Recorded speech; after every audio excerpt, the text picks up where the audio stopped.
This video is brought to you by Straight Goods News, Canada's alternative online news source. Visit straightgoods.ca. It's Tuesday, November 29th. I'm in our Ottawa office talking to Martin Singh, NDP leadership candidate. Welcome to the Straight Goods News office, Martin, and tell us about yourself, please. Well, it's an absolute pleasure to be here. Thank you for having me. And my name is Martin Singh. I come from a little village of Musquodoboit Harbour, located on the eastern shore of Nova Scotia. My family's been there since about 1783, when my mother's family first arrived from Germany.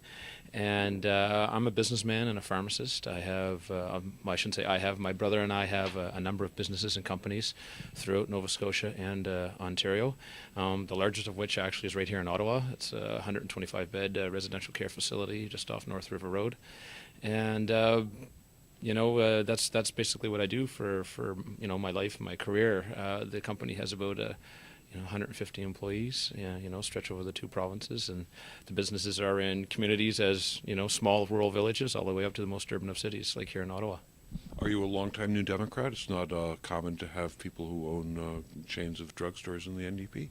Well, I got to tell you, to answer your first question first, I've been in the Democratic Party for about 15 years.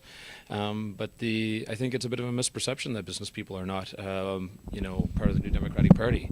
I would say that it is unique to have a businessman or a businesswoman run for the leadership of the New Democratic Party. But in those same 15 years that I've been a member of the New Democratic Party, I've met many businessmen and women from coast to coast to coast who understand business issues very, very well, whether it be training, job creation, business financing, so on. And I think that the Democratic Party really has the opportunity to play a positive role in communicating with the business community and also providing good stewardship to the nation's economy. Is emphasis of business issues one of the things that you'd like to bring to this campaign, the recognition that the NDP has something to say about economic and business issues? That's correct. The first policy document that I released on my website on October 2nd speaks directly to that. And so what we were trying to do, we were trying to draw a contrast between what I would see as a positive, comprehensive NDP platform compared to what the Conservatives have done. So in that policy document, you're going to find ideas about training, ideas about mentorship, ideas about business financing, about building a positive environment for business in Canada. And we're contrasting that with the Conservatives Party unique and singular focused on corporate taxes. Now, that's not to say that corporate taxes aren't important, but it's really insufficient as a business policy. I mean, we know that when people start up businesses, they might not, have a profit for the first, second, third, or fourth year. Corporate taxes could be zero. It's not going to do anything for these people. And so, just that one simple example shows that the Conservative Party's plan for the business community is insufficient and is not going to create the jobs that we need to create in this country. What do independent small business people, the way people like yourself, when you got started at this, what do they really need from government, and what do you think the NDP could provide? Well, what they need is they need the ability to attract a number of different things. And so for some businesses, it's labor. In my own business, that's a bit of an issue insofar as it's difficult to find pharmacists. Some other industries have that issue. Also, just finding trained employees can be difficult for a number of people. We know that there's trade shortages that exist across the country in a number of places. Business financing is an issue. What we have to do is that we have to encourage the chartered banks in this country to lend more to small business or find alternative sources of financing, and I speak a bit about that in that document. The document as it exists right now has a number of ideas in it, but what we're looking for is throughout the campaign to have people feed into that, because the business community is very, very diverse. I mean, if you have you can have someone developing software, living in their apartment, and that's their business and that's what they do, and they have certain needs and whatnot that go along with that. Contrast that with, someone who's running a clothing business, in a retail shop. They're going to have a very different set of needs. They're going to be paying rent, whereas the first one's not. They're going to have inventory, whereas the first is not. But the people who are doing clothing are not going to necessarily have patent issues, whereas the people developing software are. And so what we have to do is, we're trying to bring all of these issues to the table so we can say that, the New Democratic Party really does understand the business community. As a business person, do you feel comfortable within the NDP, which is often referred to as the party of labor? I do. I mean, I wouldn't have stuck around for 15 years if I didn't think that my ideas were being well represented. I would say that the New Democratic Party in the past has not profiled the business community as much. We know that Jack Layton started this not just in the 2011 election, but in the 2008 election when he started talking about the importance of small business and the fact that they create and employ about 85% of Canadians from coast to coast to coast. I'm looking at building on that work, broadening the scope, so that we're engaging in a conversation with, the entire business community on all of the issues that they find important. What are the key issues that you're going to be emphasizing in this campaign? And I guess it's related to the other underlying question as well. Why would an unelected person like you throw your hat into the ring? So we talked about the business. We talked about the business issue, and that is the first policy document. I'm also very interested in giving the New Democratic Party the opportunity to push back against the rhetoric that's used by the Conservative and the Liberal Party to say that, the New Democratic Party can't speak, with the business community. So now the New Democratic Party, with my candidacy, is going to be able to come back and say, hey, look, here's Martin Singh, successful businessman, runs businesses, in all different types of communities in 2 different provinces, in French and English Canada. We're putting that lie to rest, really, frankly. And so that was the first and main reason. And then the second reason and the second policy document we're going to have in the campaign is going to be on national pharmacare. Now, national pharmacare is not a new topic. It's not the first time that New Democratic Party politicians have talked about it. But frankly, we've been talking about it for 50 years and nothing's happened, And as a pharmacist, I understand the business very, very well. And so what I'm going to do is I'm going to bring something new to the discussion.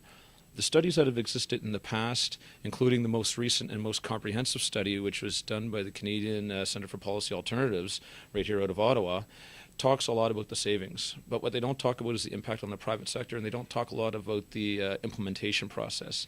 This is what is new that I'm going to be bringing to that discussion. And so that's the second policy idea. The third policy document is going to be on the environment. And there's two broad focuses that I'm going to bring forward there. One, I'm very interested in bringing the private sector and the environmental movement closer together. Too often they're at loggerheads. I think that the environmental movement has a lot to offer the private sector and vice versa, so that we can find positive green solutions to the environmental challenges that we face.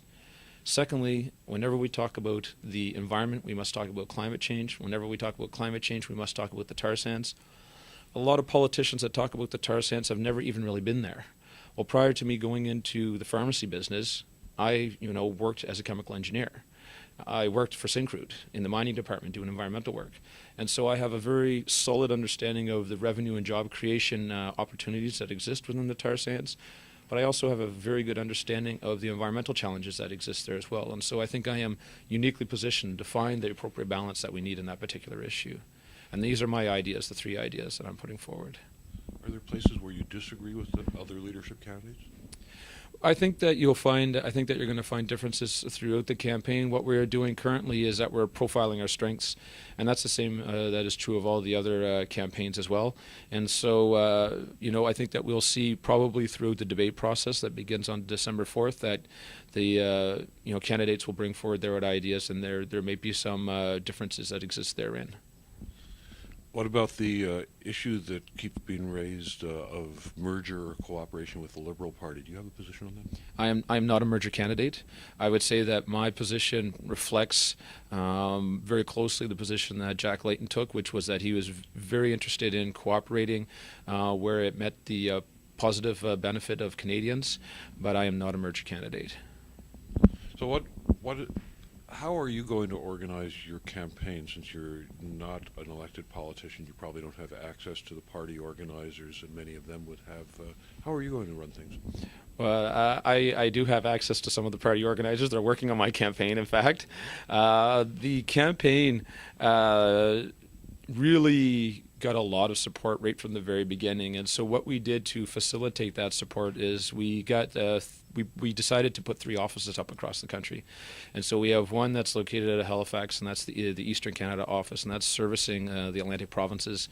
We have a Central Canada office that's based in Toronto, and that's taking care of Ontario and Quebec. And then we have our Western Canada office that's based in Delta in British Columbia, and that takes care of Manitoba, Saskatchewan, Alberta, and British Columbia. And the infrastructure is there, the website is there, and I think that we're coming along very well. Who are the people running these offices? That's pretty ambitious, having 3 offices. The offices are currently serviced generally by the national campaign manager, Wally Stephen, and then Suk Johal is the Western Canada organizer. Amrit Sahota takes care of the Central Canada office, and MA takes care of the office in Eastern Canada. Anything else you'd like to contribute that people should know about your candidacy? Well, I would just like to share with New Democrats that I am in this race not only to run and win to become the leader of the opposition, but also to become the next Prime Minister of Canada. And I think that if the New Democratic Party is going to, make that very important move into government, that we have to show Canadians explicitly that we are able to be good stewards of the economy. And having a member of the business community who knows and understands the challenges that exist with job creation, business financing, and other issues in the business community, that particular candidate is going to be well positioned in order to make that a reality.